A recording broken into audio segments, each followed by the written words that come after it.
आज हेल्थ कम्युनवर आपले गेस्ट आहेत ज्यांनी न्यूयॉर्क युनिव्हर्सिटीमधनं शिक्षण घेतलंय आणि गेल्या 23 वर्षांमध्ये मुंबईमध्ये रुग्णांचं आयुष्य बदलवत आहेत. कॉस्मॅटिक आणि इम्प्लांट डेंटिस्ट डॉक्टर अमोल प्रधान.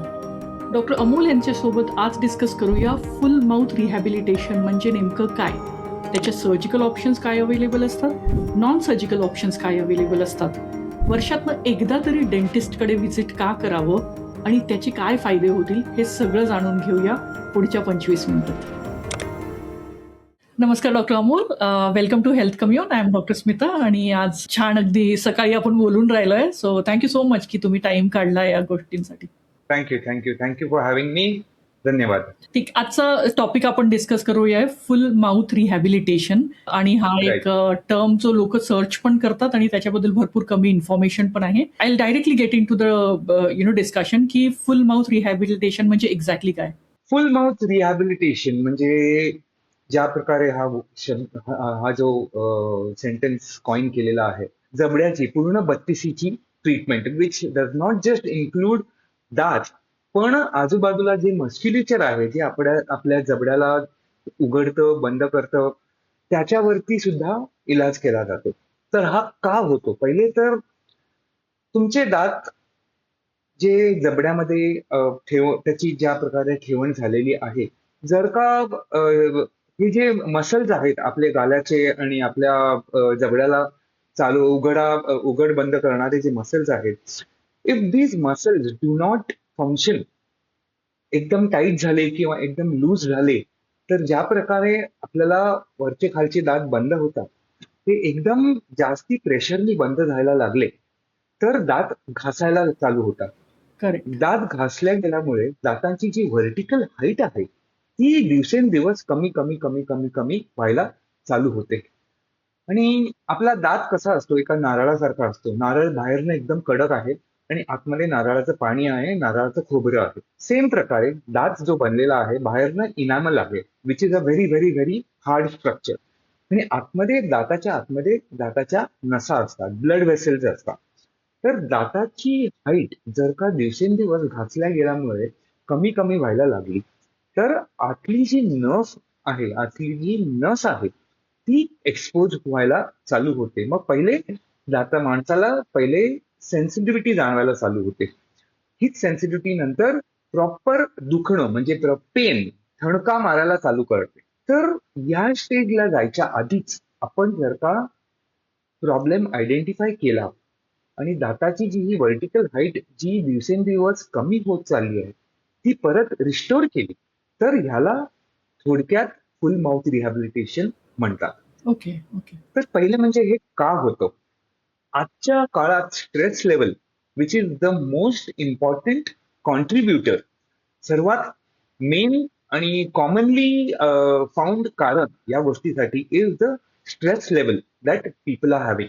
स्ट्रेस लेवलमुळे होतं काय? आपण आता रात्री झोपतो तर there is something called as REM which is rapid eye movement sleep which normally happens at around सकाळी 3 ते सकाळी 4-5 वाजेपर्यंत, वेन माणूस एकदम डीप स्लीप मध्ये असतो. बरोबर. And in this stage of deep sleep, our mind, our brain is thinking of a lot of things at a subconscious level. त्या सबकॉन्शियस लेवलमध्ये काय काय आपल्या डोक्यात जे विचार चालू असतात त्याच्यामुळे आपण जबडा असा एकदम क्लेंच करून बंद करतो. करेक्ट. ज्याला ब्रॅक्सिझम सुद्धा म्हणतात. ज्याच्यामुळे आता तुमच्या शेजारी जो कोणी माणूस तुमची बायको किंवा तुमचा नवरा झोपलेला आहे त्यांना जर का विचारलं की हा माणूस रात्री झोपताना खडखड खडखड खड आवाज करतो का, त्याला ब्रॅक्सिझम म्हणतात. ओके. तर डीप स्लीपच्या स्टेजमध्ये जे सबकॉन्शियस माइंड जे आपले विचार चालू असतात त्याच्यामुळे हे जे क्लेंचिंग होतं त्या क्लेंचिंगमुळे दात घासले जातात. आणि दात घासल्या गेल्यामुळे दातांची व्हर्टिकल हाईट दिवसेंदिवस हळूहळू कमी व्हायला चालू होते. बरोबर. हे जे मसल्स आहेत आपल्या गालाचे, ते मसल्स जर का तुम्ही कम्पेअर केले एका रबर बँड बरोबर, तर रबर बँड कसा ताणला गेल्यामुळे रबर बँड एकदम जर का टाईट असला तर टाईट रबर बँड वरचे खालचे दात एकदम जोरात क्लेंच करू शकतो. आणि त्याच्यामुळे दातांना नुकसान पोचतं, म्हणजे व्हर्टिकल हाईट दिवसेंदिवस घासल्या गेल्यामुळे कमी व्हायला चालू होते. तर जेव्हा असल्या गोष्टी होतात, तर त्याची ट्रीटमेंट करणं खूप गरजेचं आहे. कारण ओके.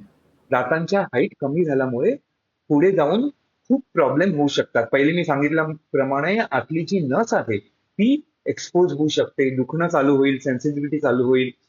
आणि दात काही काही माणसांमध्ये मी बघितले एवढे व्हर्टिकल हाईट एवढी कमी झाली आहे की ऑलमोस्ट हिरड्यांच्या लेवल पर्यंत दात घासले गेलेले आहेत. ओ म्हणजे माय दात असून सुद्धा नसल्यासारखे आहेत तिकडे. बरोबर. अच्छा. हां.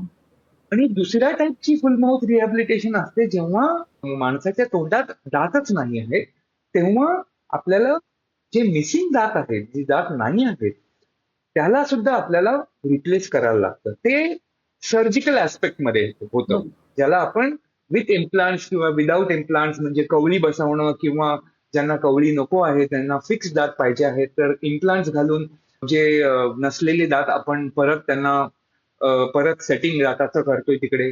तर असे दोन प्रकारे होऊ शकतात. एक आहे नॉन सर्जिकल, जेव्हा घासले गेलेले दात तुमचे दात आहेत पण जसे पाहिजे तसे नाही आहेत. दात घासले गेलेले आहेत, दातांचं खूप नुकसान झालेलं आहे आणि त्याच दातांना आपण परत रिस्टोर करतोय. कॅप्स लावून, क्राउन्स लावून आपण काय काय ट्रीटमेंट आहे त्याच्याबद्दल पुढे जाऊन बोलूया. तर ही झाली non surgical aspect of the full mouth rehabilitation. Surgical aspect मध्ये येतं जेव्हा नसलेले दात आपण रिप्लेस करतोय with help of dental implants, त्याला म्हणतात surgical aspect of full mouth rehabilitation treatment. Got it. कारण आपण युजुअली डेंटिस्टकडे आपण एकतर डेंटल पेन असेल किंवा रूट कॅनल करायसाठी जायचं असेल किंवा केरीज असतील. राईट. अदरवाईज नॉर्मली बरोबर. स्केलिंग किंवा क्लिनिंगसाठीच जातो. युजुअली अदरवाईज पण डेंटिस्टकडे खूप रेग्युलर व्हिजिट किंवा आपल्या प्रोटोकॉलमध्ये नसतात तसं. तर फुल माउथ रिहॅबिलिटेशनसाठी कुठले पेशंट्स तुमच्याकडे येतात? ही एक खूप चुकीची समजूत आहे की जोपर्यंत तोंडात दुखणं चालू होत नाही तोपर्यंत डेंटिस्टकडे जायचं नाही. या गोष्टी चेंज करणं खूप गरजेचं आहे. कारण तुम्ही जशी तुमच्या गाडीची सर्व्हिसिंग करता दरवर्षी का होईना, गाडी वर्षातनं एकदा तरी सर्व्हिसिंगला तुम्ही गॅरेजमध्ये देता, त्याच प्रकारे तुमच्या तोंडाचं सर्व्हिसिंग करणं सुद्धा गरजेचं आहे. बरोबर. तुम्ही जरी दिवसातनं दोनदा ब्रश करत असाल सकाळी रात्री, तरी सुद्धा काही काही गोष्टी आहेत ज्या तुमच्या लक्षात येणं पॉसिबल नाही आहे. जोपर्यंत डेंटिस्टच्या समोर बसून तोंड उघडं करून जोपर्यंत डेंटिस्ट तोंडात बघत नाही, ऑब्झर्व करत नाही, इन्व्हेस्टिगेशन करत नाही, तोपर्यंत तुम्हाला कळणार नाही. आणि काही काही वेळेला असं होतं की छोट्या छोट्या कॅव्हिटीज ज्या आहेत जेव्हा चालू होतात कधीच तुम्हाला दुखणार नाही. ज्या वेळेला कॅव्हिटी दुखायला चालू होतात त्यावेळेला गोष्टी खूप पुढे पोहोचलेल्या आहेत, म्हणजे कॅव्हिटी खूप मोठ्या झालेल्या आहेत किंवा तीच कॅव्हिटी जर का सिंपल फिलिंगनी वाचवता येऊ शकत असेल, तुम्ही डेंटिस्टकडे लेट गेल्यामुळे तीच कॅव्हिटी रूट केनाल स्टेजला जाऊन पोहोचलेली आहे. करेक्ट. हां. म्हणजे ज्याला आपण इंग्लिशमध्ये म्हणतो स्टिच इन टाइम सेव्ह 9, तसाच प्रकार आहे. तुम्ही जर का डेंटिस्टकडे लवकर गेलात तर तीच रूट केनालची ट्रीटमेंट साध्या फिलिंगनी तुमचं काम होऊ शकतं तिकडे. बरोबर. तर फुल माउथ रिहॅबिलिटेशन जर का तुम्ही रेग्युलरली डेंटिस्टकडे गेलात वर्षातनं एकदा, तर फुल माउथ रिहॅबिलिटेशन माणसाला गरज पुढे जाऊन लागणार आहे की नाही हे डेंटिस्ट पहिलेच तुम्हाला अवेअर करू शकतो. ओके. आणि असं नाही की ज्या माणसाचे दात घासले जात आहेत, एकदम सुरुवात झाली आहे, बरोबर. हं. नुकती सुरुवात झाली आहे, स्ट्रेस लेवलमुळे का अजून कोणत्या कारणामुळे जे सुरुवात झालेली आहे, तर असं नाही की प्रत्येक पेशंटला फुल माउथ रिहॅबिलिटेशनची गरज लागणार आहे. पहिले नॉन इंटरव्हेन्शनल अप्लायन्सेस, म्हणजे नॉन इन्व्हेसिव्ह प्रकारे ट्रीटमेंट करण्याचे प्रयत्न आणि ट्रीटमेंट करण्याची सुविधा सुद्धा आहे. करेक्ट. सर्वात पहिले आपण नाईट गार्ड देतो. नाईट गार्ड म्हणजे कसं, तुमच्या मोबाईलवरती कसे कव्हर आहे, ज्या प्रकारे तुमचा मोबाईल कधी खाली पडला तर तुटू नये, फुटू नये, त्याच्यावरती काच बरोबर. डॅमेज होऊ नये. एक्झॅक्टली. त्याच सेम प्रकारे तुमच्या दातांना एक कव्हर दिलं जातं, ज्याच्यामुळे जेव्हा तुम्ही रात्री झोपताय, आपण पहिलेच बोलल्याप्रमाणे REM स्लीप मध्ये जेव्हा तुमचे दात घासले जात आहेत, तर दात त्या प्रकारे घासले जाऊ नये म्हणून दातांच्या वरती एक कव्हर दिलं हो, जातं नाही. ज्याला म्हणतात नाईट गार्ड. ओके. हां. तर हे नाईट गार्ड पेशंटना पहिले 1-2 वर्ष वापरायला देतो. रोज रात्री झोपताना हे नाईट गार्ड तोंडात दातांवरती लावून झोपायचं. फक्त झोपताना का होईना, हल्ली बरेच लोकांची कामं कम्प्युटरच्या समोर होतात. त्यामुळे कम्प्युटरवरती काम करताना माणूस एकदम पूर्ण तंद्रीमध्ये गेलाय, एकदम फुल्ली इन्व्हॉल्ड आहे. हो. तर कधी दात असं म्हणजे काम करताना लोक अशी दात घसत घसत काम करतात. त्यांना जाणवत सुद्धा नाही, त्यांना माहिती सुद्धा नाही आहे की ते करतायत. दात त्यांचे घासले जात आहेत. करेक्ट. तर कधी असं डीपली इन्व्हॉल्ड काम करणाऱ्या लोकांसाठी सुद्धा दिवसाच का होईना हे नाईट गार्ड जर का त्यांनी वापरलं तर त्याचा खूप फायदा होऊ शकतो. Got it. म्हणजे before we reach a stage of surgical intervention किंवा नॉन सर्जिकल इन्व्हेजिव्ह इंटरव्हेन्शन, अच्छा. या गोष्टींना पहिलेच आपण अरेस्ट करू शकतो. ओके. हां. हे जे मसल्स आहेत नाईट गार्ड दिल्यामुळे लूज होऊ शकतात. अच्छा. लूज झाल्यामुळे या प्रकारे माणूस क्लेन्स करून बंद करतोय, ते क्लेन्चिंग थांबवण्याची एक सुविधा आहे या नाईट गार्ड वापरला गेल्यामुळे. ओके. त्यामुळे या गोष्टी जर का पेशंट प्रत्येक वर्षी चेकअपसाठी डेंटिस्टकडे गेला तर या गोष्टी त्यांना अवेअर केल्या जाऊ शकतात, ज्याच्यामुळे पुढची इन्व्हेजिव्ह ट्रीटमेंट वाचवण्याची शक्यता आहे. Got it. आणि मग मला एक सांगा, तुम्ही नाईट गार्ड बद्दल जे एक्सप्लेन केलंय, ती नॉन सर्जिकल ट्रीटमेंटमध्ये येते की त्याच्याही आधीची स्टेप आपण बोलतोय?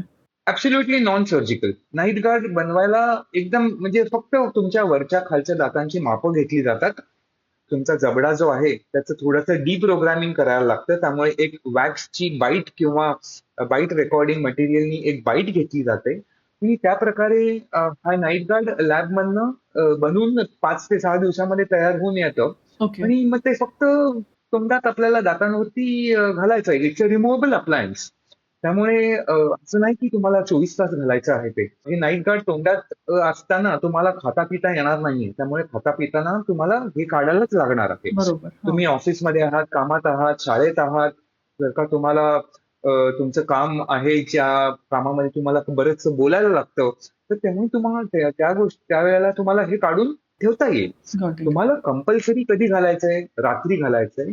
आणि जर का तुमचं काम आहे कम्प्युटरच्या समोर एकदम डीपली इन्व्हॉल्ड काम आहे, जेव्हा तुम्ही एका तंद्रीमध्ये जाता आणि तुम्हाला भान राहत नाही की तुम्ही दात तुमचे क्लेंच करताय, ब्रक्सिझम होतंय, तर तेव्हा फक्त तुम्ही हे नाईट गार्ड वापरायचंय तुम्हाला. बस. Got it. आणि नाईट गार्ड सोडून अजून कुठले नॉन सर्जिकल ऑप्शन्स आहे जे फुल माउथ रिहॅबिलिटेशनमध्ये युजफुल असतात?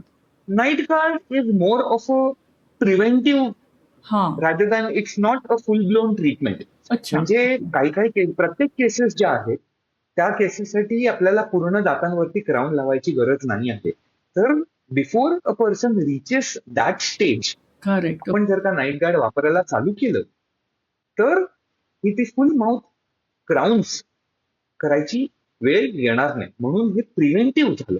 त्यामुळे definitely this is not a surgical option. Okay. Okay. आणि काही एज लिमिट आहे याला? काही वर्षांपूर्वी म्हणजे ऑलमोस्ट 10-15 वर्षांपूर्वी फुल माउथ रिहॅबिलिटेशन आम्ही करायचो 50 किंवा त्याच्या वरच्या एज ग्रुपसाठी.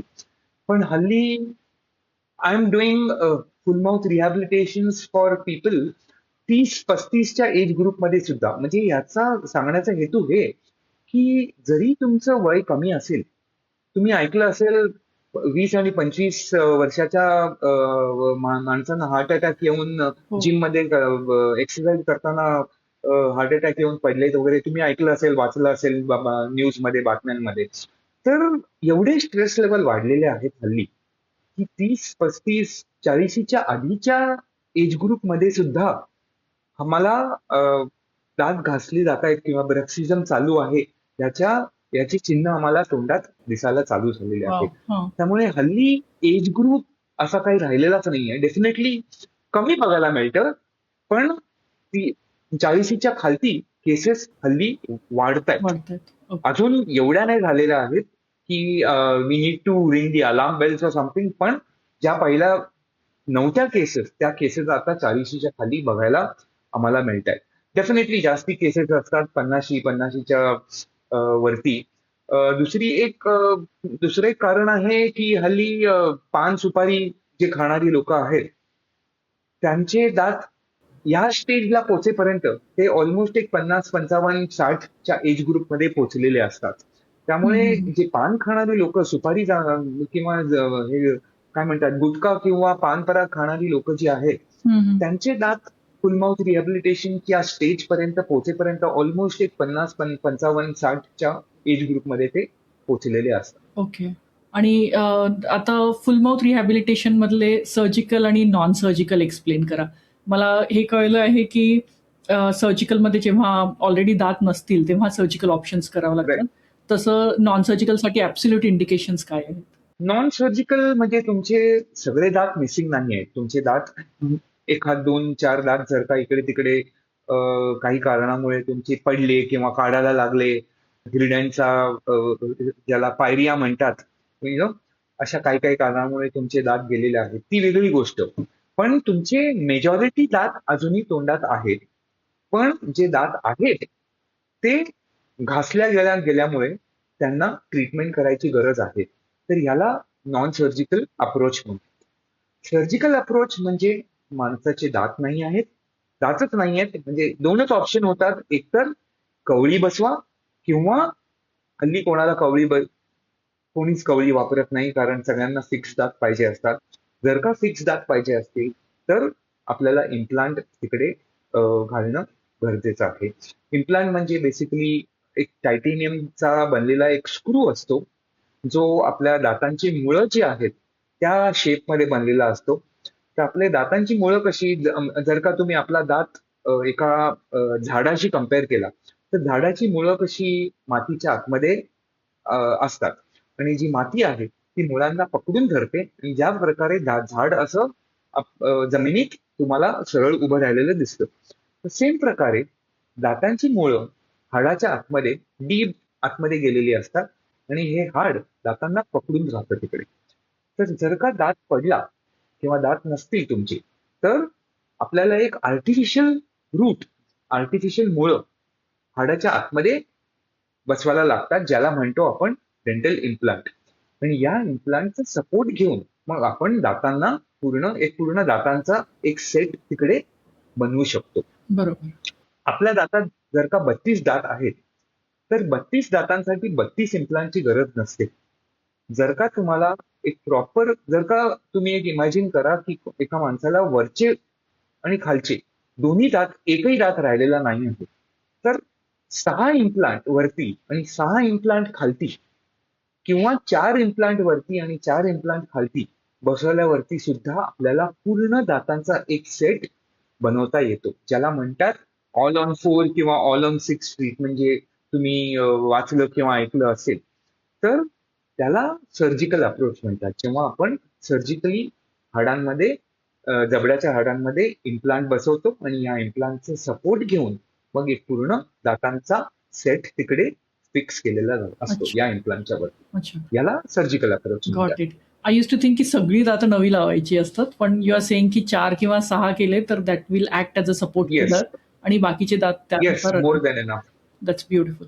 येस. आणि काहीचे पेशंट्स असतात ज्यांना ऑलरेडी डायबिटीज आहे किंवा हायपरटेन्शन आहे किंवा कुठल्याही एक 40च्या नंतर एखादा 40च्या नंतर एखादा आजार असेल, त्या लोकांना काही कॉन्ट्राइंडिकेशन्स आहे हे सगळे आपण फुल माउथ रिहॅबिलिटेशन करण्याने फायदा होणार आहे की करता येणार नाही त्यांच्यामध्ये? डायबिटीज म्हणजे तुमच्या बॉडीमध्ये ग्लुकोजला पचन करण्याची, डायजेस्ट करण्याची तुमच्या बॉडीची क्षमता कमी होते, कारण तुमच्या बॉडीला तुमची बॉडी जे इन्सुलिन आहे ते ज्या प्रमाणात पाहिजे त्या प्रमाणात प्रोड्यूस करत नाही.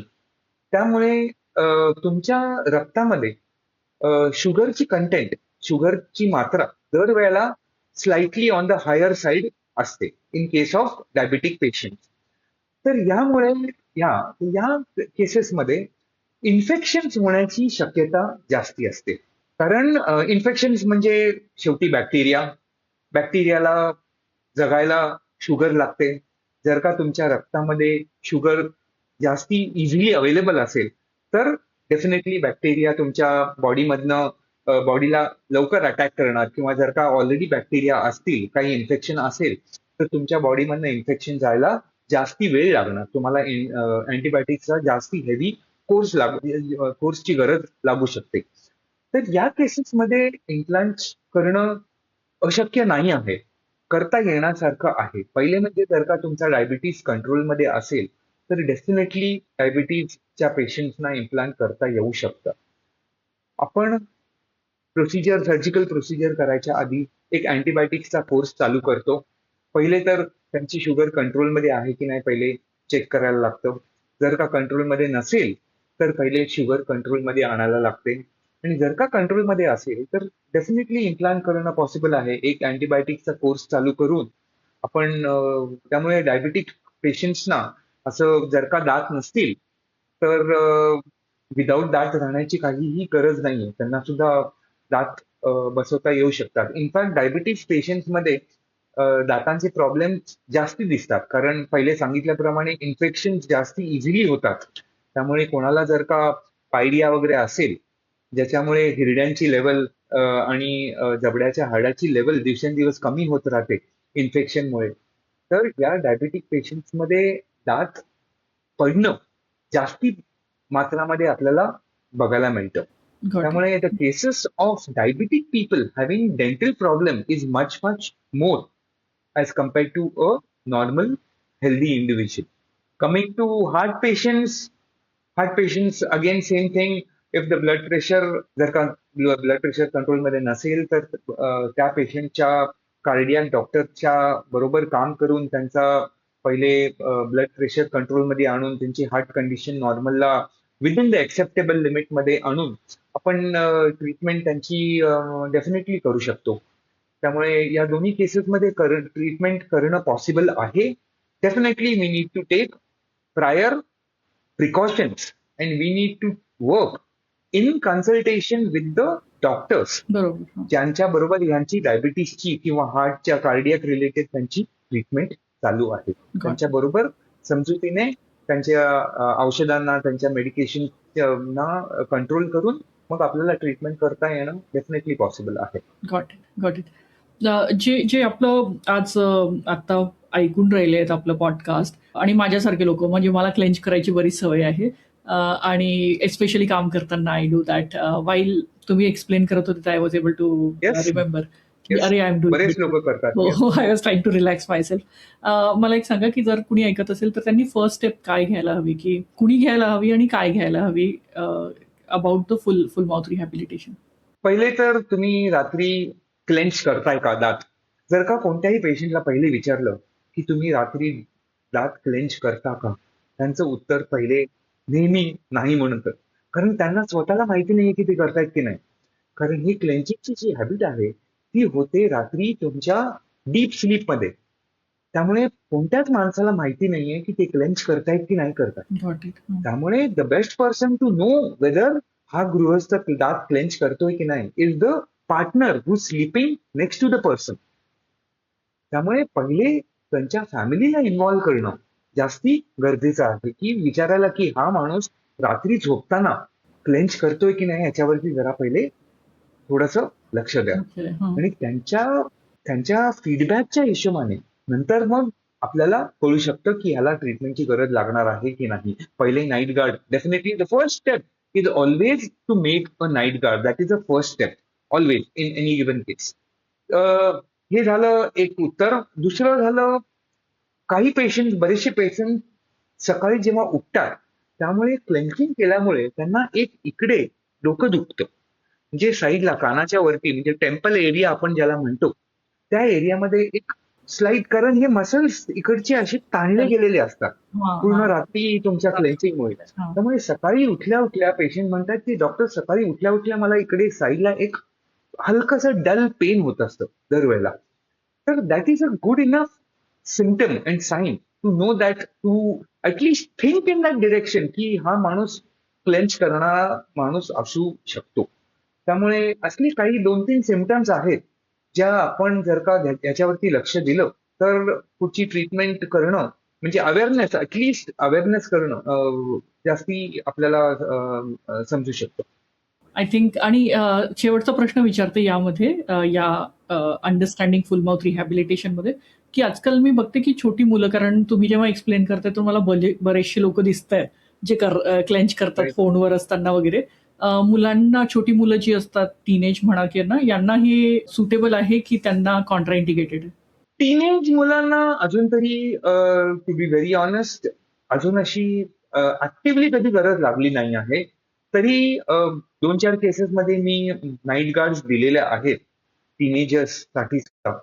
पण these are the teenagers who are going through a little bit of depression म्हणा किंवा थोडासा मेंटल एन्झायटी म्हणा अशा केसेसमध्ये. कारण या केसेसमध्ये